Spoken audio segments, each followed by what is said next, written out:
Olá, é com imensa alegria que estreamos o Leader Talk, uma conversa para esclarecer as oportunidades e os caminhos para te ajudar a realizar o sonho da sua casa própria. E para iniciar o nosso papo de hoje, eu gostaria de agradecer a presença dos nossos convidados, Pedro Gonçalves, correspondente bancário, e Beatriz Melo, analista de crédito. Para iniciar o nosso papo, trazemos o primeiro tema, que é imposto de renda, um aliado na hora do financiamento imobiliário. Pedro, em que momento o cliente que pretende financiar um imóvel precisa declarar o imposto de renda? Pronto, nesse caso aí, eu vou focar num cliente específico, renda informal, tá? Não vou falar daquele comprador lá que tem uma renda formal, que tem um recolhimento do imposto de renda em seu contra-cheque, ele tem a obrigatoriedade de declarar um imposto de renda, Entendi. não é por si só. Eu vou adentrar um pouquinho aqui no cliente de renda informal. Quando a gente recebe um comprador de renda informal, para ele declarar renda, a gente tem algumas formas, certo? No financiamento. Eu posso apresentar despesas, movimentação bancária para poder fazer essa aprovação. No próprio sistema, eu tenho uma trava. Eu posso comprovar a renda informal dessa forma, sendo que eu só posso apresentar essa renda no máximo até R$ 2.550. Uma parcela de financiamento lá no máximo de, se não me engano, R$ 751. Entendi. Certo? O cliente que tiver uma movimentação bancária maior e quiser apresentar uma renda maior, obrigatoriamente ele vai ter que declarar o imposto de renda acima do limite de isenção. Porque quando eu jogo isso no sistema da Caixa, esse cliente vai se compreender com um cliente de renda formal, tá? Desde que a movimentação bancária seja igual e tal. Tá aí o ponto importante de a gente declarar um imposto de renda. De repente eu tenho aquele cliente lá, ele informal, que não conseguiu uma aprovação legal, ou foi reprovado. Nesse período aí de declaração, eu consigo fazer essa declaração dele. Quando a gente faz essa declaração, declara com acima do limite da isenção de renda, e ele fica com a renda formal. Ô Pedro, então no caso, o cliente que tem a renda informal, ele pode declarar ou não o imposto de renda, é isso? Isso. Depende de que faixa de renda ele vai estar enquadrado, tá? Se ele tiver essa percepção de renda aí, a partir desse valor de renda de 2.824 mensal, aí obrigatoriamente ele tem que declarar o imposto de renda, certo? Para aprovação, eu vou usar esse imposto de renda junto com a movimentação bancária. Logicamente que eu tenho que comprovar essa despesa dele, essa renda dele.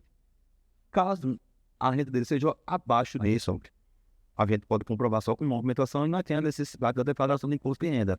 Porque o comprador lá que declarar o imposto de renda com o isento, ou seja, abaixo desse valor, para a gente o imposto de renda não vai configurar a renda. Entendi, não influencia. Logicamente, não influencia.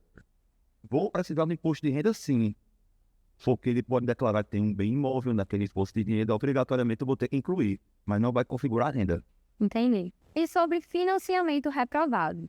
Beatriz, quais são os motivos mais comuns que reprovam o financiamento? Bom, hoje nós temos dois fatores que impactam muito na reprovação do financiamento. O primeiro é rating, que é a avaliação do cliente junto ao banco, não só a Caixa, que é o banco que está financiando, mas também as operadoras de crédito e os outros bancos privados. E também a margem comprometida do cliente.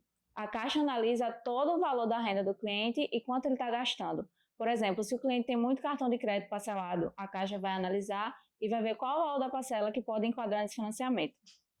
Entendi. E quando isso acontece, o que as pessoas devem fazer? No caso do rating, a gente pode criar um relacionamento junto com a Caixa. A gente abre uma conta corrente, o cliente transfere seu salário para essa conta, movimenta. Muitos clientes pensam que é só abrir a conta, mas não, precisa movimentar. A gente faz uma solicitação de cartão de crédito, faz uma capitalização, um seguro.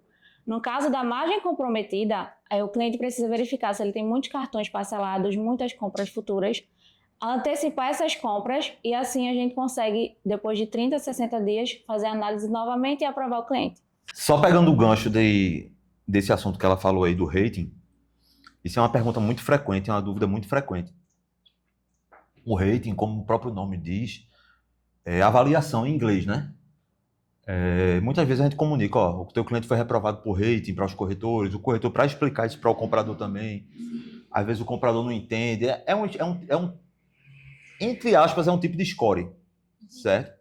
É uma forma que o banco vai olhar para o comprador lá e vai dizer, ele tá legalzinho aí, mas não tá com aquele olhar, não tá com aquele, não tá 100%. Sim. Porque se você for analisar com cuidado, como é a situação. O banco está te emprestando ali 100, 150, 200 mil, dependendo da situação. E tem aquele cliente ali que realmente não vai ter aquela situação legal. Aí o que é que a gente indica, como a própria Bia falou? É criar um relacionamento com o banco.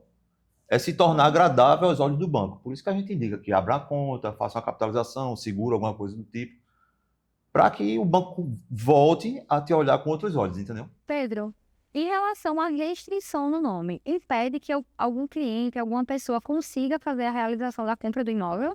Tá um pouco atrelado ao que eu falei agora há pouco sobre rating, né? Sim. Assim, qualquer compra que você for fazer, independente do produto que seja, a restrição no nome é totalmente impeditivo, tá? Tem algumas situações lá que na hora de aprovar o crédito do cliente, no Caixa aqui, no sistema da Caixa, dependendo da restrição, eu ainda consigo aprovar, mas a gente não vai conseguir evoluir. E ainda se corre o risco de, como eu falei daquela história da avaliação, você não ter a aprovação que você vai querer ter. Você ter um condicionamento, entendeu? Aí é mais interessante, às vezes, você perder 2, 3 dias, ou no máximo 5 dias, pagando uma restrição e rodando a avaliação e ter certeza de que vai ser aprovado, do que você tentar arriscar e depois você, logicamente, vai ter que fazer o pagamento. Uma restrição antiga também é um cuidado que a gente tem que ter, tá? Na hora do pagamento. Muitas instituições, quando você vai liga, ou a própria instituição lhe liga para você fazer o pagamento da restrição, eles dão descontos aí catastróficos, né? Sim. Muito grandes. Quando você cai nessa situação, seu nome a negativação sai, você vai estar com o nome limpo, entre aspas, tá? Mas essa diferença, muitas vezes, se você consultar seu registrato lá, qualquer um tem acesso ao registrato lá, seu histórico, essa dívida pode entrar como prejuízo. Que vai ter lá registrado, né? Justamente, você está com o nome limpo, entre aspas, mas ainda vai ter essa dificuldade de aprovação. Por isso que quando você for quitar sua restrição, é interessante que você quite de forma integral e não parcial. Beatriz, quando a pessoa tem o financiamento ativo, ela consegue fazer um novo financiamento, mesmo tendo aquele? Consegue. Ela consegue fazer um novo financiamento de imóveis caixa, empreendimento, que são os imóveis na planta, também consegue fazer pelo CDI. Mas para isso a renda dela tem que compor as 2 parcelas dos 2 financiamentos. Entendi. E como é que funciona essa questão de amortização das parcelas? Assim que o cliente assina na Caixa, ele vai ter acesso ao aplicativo Habitação Caixa. Lá no aplicativo vai ter opções para ele amortizar. Ele vai conseguir utilizar o FGTS de 2 em 2 anos para amortizar o saldo que ele quiser. E no aplicativo ele vai ter a opção de amortizar por prazo e parcela. Na amortização por parcela não é muito vantajoso, porque também não vai diminuir tanto o valor da parcela. Mas por prazo ele vai conseguir retirar os juros finais do financiamento, vai conseguir pagar um valor a mais e vai conseguir quitar mais rápido. Entendi. O bom é que ele pode fazer isso no celular, né? Na Isso. palma da mão consegue Justamente. fazer isso. Inclusive, eu queria só fazer uma consideração final, tá? A todo momento, o normativo da Caixa está mudando, certo? Sim. Tem algumas informações que normalmente os clientes possuem. Por isso que é muito importante também o próprio corretor sempre estar se atualizando, se reciclando, assim como a gente também, né? Sim. A gente ainda tem um auxílio do normativo. E sempre a gente baixa o normativo novo, vai atualizando, tem a questão do dependente, o parentesco do dependente, a questão de renda, de comprovação. A gente sempre tem uma constante mudança, tá? O importante é sempre estar atualizado. Aí, assim, sempre a gente passa as informações, mas quando for no seu período lá, na sua época, sempre chama um corretor, chama um correspondente bancário autorizado, logicamente, para poder você pegar essas informações. E isso, aqui, a gente tem especialista. Diariamente, os nossos corretores recebem muitas perguntas e hoje nós vamos responder algumas delas com o nosso gerente Diego Salles. Vamos agora para a nossa primeira pergunta com a corretora Adriana Silva. Diego, a maioria dos clientes sempre pergunta a possibilidade de imóveis zero de entrada. Existe essa possibilidade? Existe sim. Acredito que é uma pergunta e um desejo da maioria dos nossos clientes, né? A questão do imóvel com zero de entrada. Porém, vai depender de 3 fatores. O primeiro seria o perfil do cliente. Segundo, o valor que a Caixa vai liberar para esse cliente. E o terceiro, e não menos importante, seria a escolha dele. Ou seja, o valor do imóvel que ele vai escolher. Na questão do perfil, conta muito a questão de idade, renda, se o cliente tem dependente ou não. E a gente indo para o terceiro passo, que é o valor do imóvel, é justamente isso aí. Um exemplo que eu dou é, se a Caixa liberar para o nosso cliente. Uma carta de crédito em torno de 160 mil, é um exemplo que eu estou dando aqui. Se porventura o cliente escolher um imóvel que seja de 160 mil para baixo, vai ser gerado zero de entrada. Se for de 160 mil acima, esse acima aí vai ser o valor que será gerado de entrada para o nosso cliente. Nossa próxima pergunta com a corretora Tatiane Belo. Existem imóveis prontos hoje que se enquadrem no programa Mora Bem Pernambuco? O programa Mora Bem ele foi criado para atender imóvel na planta, né, empreendimento. Porém, aqui em Igaraçu, temos um produto que é o diferencial. É um produto que o construtor ele fez como empreendimento, porém ele só liberou a venda depois de pronto. E ele enquadra o Mora Bem, que é o residencial Maria Tereza. Casa solta com 2 quartos, é um excelente produto e você tem direito ao subsídio do Minha Casa Minha Vida e também os 20 mil do Mora Bem Pernambuco. Corretora Cíntia Oliveira.